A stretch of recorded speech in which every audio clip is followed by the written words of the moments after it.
পশ্চিমবাংলা প্রায় সব জেলাতেই মসজিদ থেকে মাইক খোলা হচ্ছে বলে সোশ্যাল মিডিয়ায় ঘুরে বেড়াচ্ছে খবরটা। তো আপনি এই ব্যাপারে কি বলবেন? সোশ্যাল মিডিয়ার সব খবর সত্য নয়। এআই এর যুগে একটা ছবি আর একটা ছবিকে কনভার্ট করিয়ে ওটাকে বিকৃত করে মানুষকে বিভ্রান্ত করা হচ্ছে। আপনার ছবিটা যে কোনো সময় এআই রূপ পরিবর্তন করে দিতে পারে। সামান্য এটা দেখুন, আমার পশ্চিমবাংলা প্রদেশ কংগ্রেস সভাপতি শুভঙ্কর সরকারের বাড়ি হচ্ছে আপনার পূর্ব মেদিনীপুর জেলায়। তেমনই ভাবে বাংলার মুখ্যমন্ত্রী বর্তমান মাননীয় শুভেন্দু অধিকারীর জন্মভূমি হচ্ছে পূর্ব মেদিনীপুর জেলার নন্দীগ্রামে। আপনারা দেখান আপনাদের সোশ্যাল মিডিয়ার মধ্যে দিয়ে বা মিডিয়া চ্যানেলের মধ্যে দিয়ে গণতন্ত্রের চতুর্থ স্তম্ভ হিসাবে পূর্ব মেদিনীপুর জেলার একটা কোনো মসজিদে পুলিশ গিয়ে একখানা মাইক খুলে দিয়েছে, নেই, মসজিদ নেই।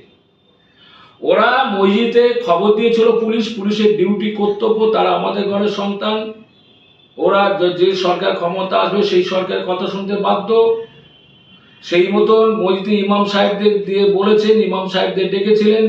বিনিময়ে গতকাল প্রদেশ কংগ্রেসের একটা টিম, বিশেষ করে শেখ জিয়াদ বলে আমাদের প্রদেশ কংগ্রেসের সম্পাদক আছেন, তার নেতৃত্বে মেদিনীপুর পূর্ব জেলা এসপির সঙ্গে দীর্ঘক্ষণ ধরে আলোচনা হয়েছে।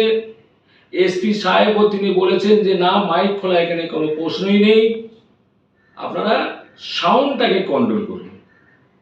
সুপ্রিম কোর্টে অর্ডার দেখানোর পরে বলছে সাউন্ডটাকে কন্ট্রোল করুন, এই সাউন্ডের মধ্যে আপনারা রাখুন, যাতে মানুষ শান্তিতে থাকতে পারে। মাইকে আওয়াজ সাউন্ড পলিউশনের মধ্যে দিয়ে না যেন মানুষকে বিভ্রান্ত হতে হয়। এটা কি সম্পূর্ণ বিভ্রান্ত সৃষ্টি করছে? অবশ্যই কিছু সোশ্যাল মিডিয়া এটা বিভ্রান্ত সৃষ্টি করছে। এটা এআই।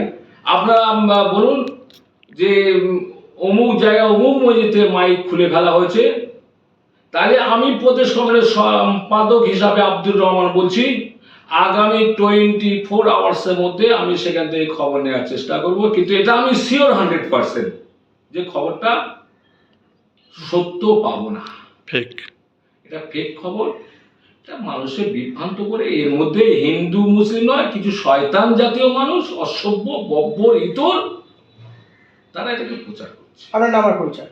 আমার নাম আব্দুর রহমান মোল্লা, আমি প্রদেশ কংগ্রেস কমিটির সম্পাদক।